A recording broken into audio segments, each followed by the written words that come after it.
Hey, welcome back to the show. Greenland is now preparing for war against the United States as U.S. politicians fly there to try to ease tensions. María Corina Machado has now given President Trump her Nobel Peace Prize, and the Cubans just buried the 32 soldiers that were killed when we took down Maduro.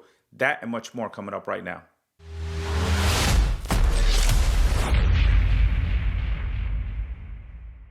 Okay, so let's go ahead and start with Greenland, where Danish members of Congress are now preparing for war. Listen to what they had to say about going to war with the United States. This is a real threat to us.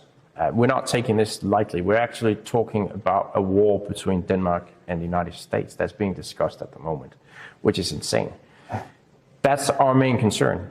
But the consequences of that would not just be for us, it would be for everybody.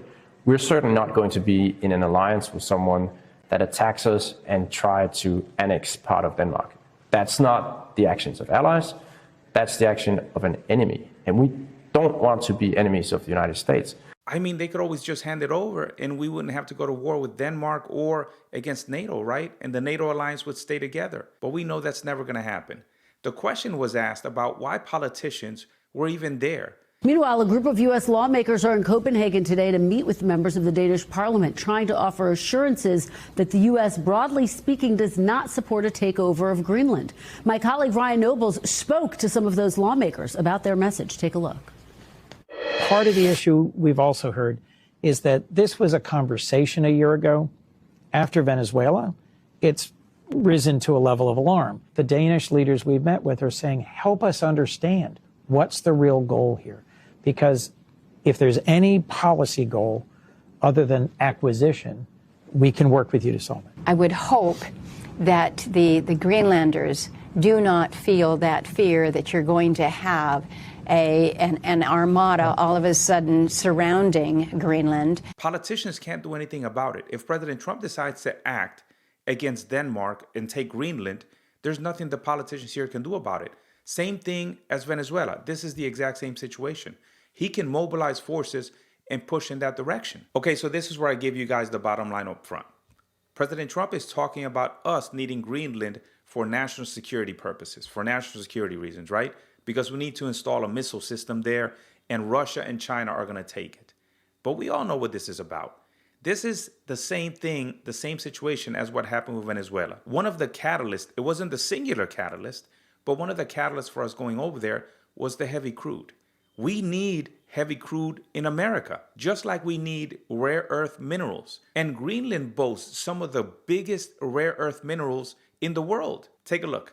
First and foremost, if you can share with us, given your interests in Greenland, the matter of national security is what the U.S. is calling it. How significant is Greenland in terms of its deposits as a source for critical minerals? Absolutely crucial for the West. If we mine exactly the plan that we've articulated to the public, we'll control 50% of the world's supply of heavy rare earths. Now, you take that right now, it's China 97%. We get into full production, we'll control 50% of that market. So, did you guys hear what he just said? China controls 97% of rare earth minerals. And what do we need to establish new technology for batteries, for missiles, for technological advancements? What do we need? We need rare earth, and we cannot depend on China. China is our geopolitical enemy. We cannot depend on them. So what do we do to get away from that dependency that we have on China? We go elsewhere.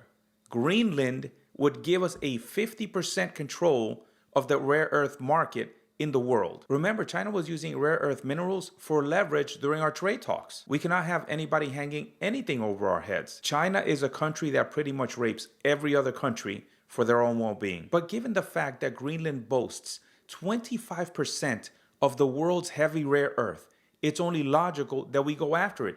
Yes, it is a national security issue. Greenland's heavy rare earth deposits are the single most important outside of China. The fact of the matter is that President Trump is not going to back down, but neither is Denmark. Take a look at the pushback. The president has made his view clear, and we have a different position. We therefore still have a fundamental disagreement, but we also agree to disagree. And therefore we will, however, continue to talk. So the Danish foreign minister was asked a brilliant question. And that question was, well, what if we pay him more money? What would they say then? So I'm just doing the math here. 56,000, they get $500,000 a person. I mean, you don't think they're going to vote to break away? No, not at all. Because I think there's no way that U.S. will pay for a Scandinavian welfare system in Greenland, honestly speaking. You haven't introduced a Scandinavian welfare system But in you your own also country. don't believe the U.S. is going to invade Greenland, do you?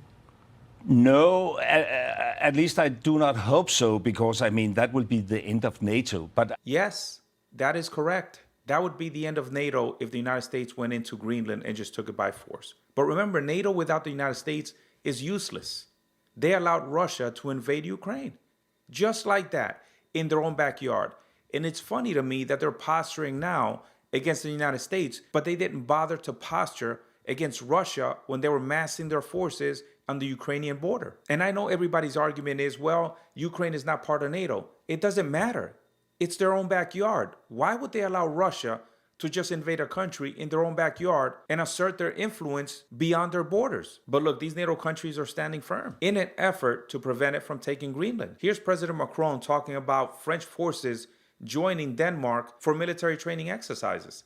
In Greenland, an autonomous territory of the Kingdom of Denmark, Europeans have a particular responsibility, because this territory belongs to the European Union and is also that of one of our NATO allies. France has decided to join the exercise that was scheduled and launched by Denmark in a sovereign and independent manner, as part of Arctic endurance. A first team of French soldiers is already on site and will be reinforced in the coming days by land, air, and sea means. History does not forgive either unpreparedness or weakness. Our armed forces, and all our forces, including all support services in particular, are our life insurance. And nuclear deterrence, equally so, on which I will soon have the opportunity to speak again, is its keystone. So Macron is talking about nuclear deterrence. Really? Nuclear deterrence against the United States? You know, these NATO countries feel so emboldened against the United States, but they didn't feel emboldened against tyrants like Putin. So obviously President Trump heard about what Macron was saying, and this was his answer. I started with President Macron of France, and a very nice person. I like him a lot. I hope he's listening, because he doesn't believe that, but I do. He's a nice man. And I said, Emmanuel, yes, Donald, thank you so much for calling. Oh, I said, you're not going to like this call. You're going to have to get your drug prices up. No, I will not do that. I said, Emmanuel, we're paying 13 times more than, 13 times, not 13%. 13 times more than you are for this pill. I rattled off some numbers that are crazy.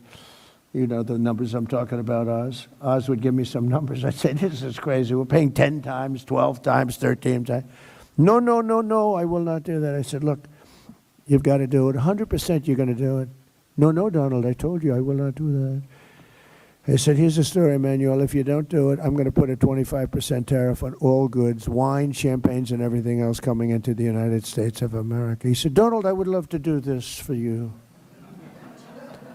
It would be a great honor to do it. Look, these politicians can continue to say whatever they want. The question is, what are Greenlanders going to say if you start offering them a significant amount of money? It was $100,000 that was offered previously. What if you offer them $500,000? What if you offer them $1 million? Once we start offering a significant amount of money, because remember, we do need Greenland for our national security, missile defense, rare earth, and there's a number of other reasons why we need it as well. But you know something we haven't heard from the Greenlanders? Let's hear what the opposition leader had to say. We encouraged our current government to actually have a dialogue with the U.S. government without Denmark, because Denmark is antagonizing both Greenland and the U.S. with their mediation, or what they, in the best intention probably, is trying to derail any talks about independence. So I've encouraged our government to actually have a talk with the American government. Well, I've said it for a year now. They should butt out our Greenlandic affairs, because they're escalating the situation. They keep claiming that Greenland belongs to the Greenlandic people, when everybody else is listening. And the next moment you hear them talking about the integrity of their the kingdom's territorial integrity, which means they just reduced us to lines on a map instead of a people. So I don't know why the Danes keep getting offended by something that is said in the US, because it has nothing to do with it. You know, this is a conversation that's been had for a very long time. So I dug up this old interview. It's about a year old. Take a look. As the world is now, we have to be protected by US more. And the Trump administration and US is the best to surveillance and do it for Greenland. But the fact remains that Greenlanders do not want to become part of the United States. 86% say, hell no. And I think one of the reasons is because they're probably seeing what's happening in Minnesota and other places, and they're thinking, we don't want to be part of that. And I don't blame them, to be honest with you. Remember, there's only about 57,000 people in Greenland right now. 86%, according to an opinion poll, don't want anything to do with the United States, don't want to become part of it, with only 6% supporting and the rest being undecided. Look, I want to go back to the fact that the politicians traveled to Denmark. I hate the fact that they went over there to provide false assurances to Denmark and Greenland. If you want an understanding of how much power the president actually has, take a look at the fact that the bill that was meant to restrict or pull back the War Powers Act was just defeated in Congress. And even if that bill makes it to the president's desk, he can simply veto it. That means you would need a supermajority, and you're not going to get that. So the only thing these politicians are doing is posturing, just like NATO. But I also want to give you my opinion on this situation with Greenland. Denmark is offering the United States whatever they want. They're saying they can reoccupy the military base that we had there, that we've abandoned. They're saying that they'll give us access to whatever we want, that we can place missile defenses there, but President Trump continues to insist. And the reason he continues to insist is because if we take over Greenland, he doesn't want to have any limitations or ask permission to do anything there. He wants full control of the island. So do I agree with us taking Greenland? I don't know. I don't think we need to take Greenland. If Greenland says, hey, listen, we will give you access to all the rare earth that's here, as well as access for you to place your missile defense system here, and then prevent any type of access for any of our geopolitical foes. And if you hear what Denmark says, they've stayed away from that. They've stayed away from Chinese investment, from Russian investment, and the only true partner that they have is America. So as long as we can have access to all of that, I don't think there's a reason for us to take it. So let's go ahead and move on to our next story, which is María Corina Machado, the opposition leader from Venezuela, gave President Trump her Nobel Peace Prize. This is what he said. Yesterday, you accepted Maria Machado's Nobel Prize medal. What do you intend to do with it, and why would you want someone else's Nobel Prize? Well, she offered it to me. I thought it was very nice. She said, you know, you've ended 8 wars, and nobody deserves this prize more than in history than you do. And I thought it was a very nice gesture. And by the way, I think she's a very fine woman, and we'll be talking again. You know, I hate the way that these reporters ask these questions. Well, why would you want somebody else's Nobel Peace Prize? We all know that President Trump, that is one of his ultimate goals, to earn the Nobel Peace Prize. It's obvious that María Corina Machado is grateful for what we did in Venezuela, and she knows that her time will come. She knows that she is a very important part of Venezuela's future. But these reporters, why can't they just ask questions normally? It's always insinuating. It's always insinuating something. And they wonder why nobody watches the legacy media anymore. President Trump also had a discussion with Delcy Rodriguez, the interim president in Venezuela.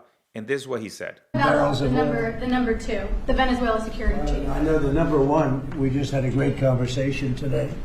And she's a terrific person. I mean, she's somebody that we've worked with very well. Marco Rubio is dealing with her. I dealt with her this morning.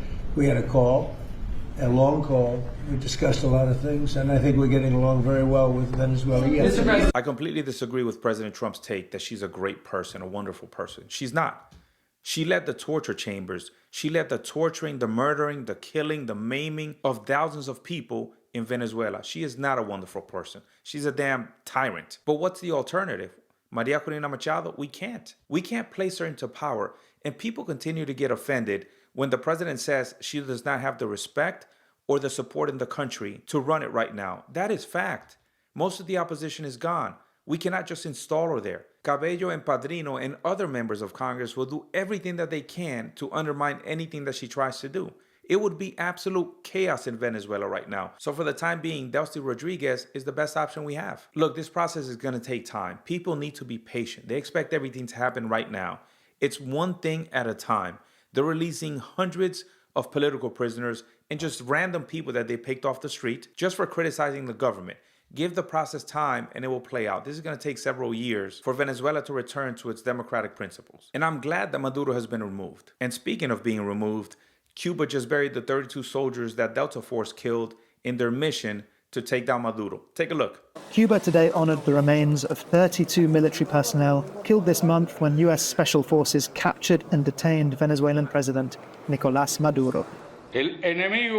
The enemy speaks euphorically of high-precision operations, of elite troops, of supremacy. We instead speak of faces of families who lost their father, their son, their husband, their brother. We speak of children who will grow up without a hug from their fathers. Family members and military figures said their final goodbyes. If you look at the pictures that I previously showed you, those guys look old. Looks like they've been around for a while. If I had a security detail as a world leader or as a country's leader, I would have the fittest of the fit, the most capable. It looks like these guys didn't stand a chance against Delta Force. But you know what? That's all Maduro had because he didn't even trust his own people to protect them. You know, I would say the same thing that I'm excited for Cuba as I am for Venezuela because I know they're eventually going to fall. But I know that the Cubans are going to suffer for a while before this regime makes a deal that's sustainable with the United States. And that's unfortunate. I think they need to just come out, make the deal, and look for a way to bring Cuba back to greatness as well. All right, that's it for today. I hope you guys enjoyed the show. Like, share, and subscribe. And until next time, stay balanced.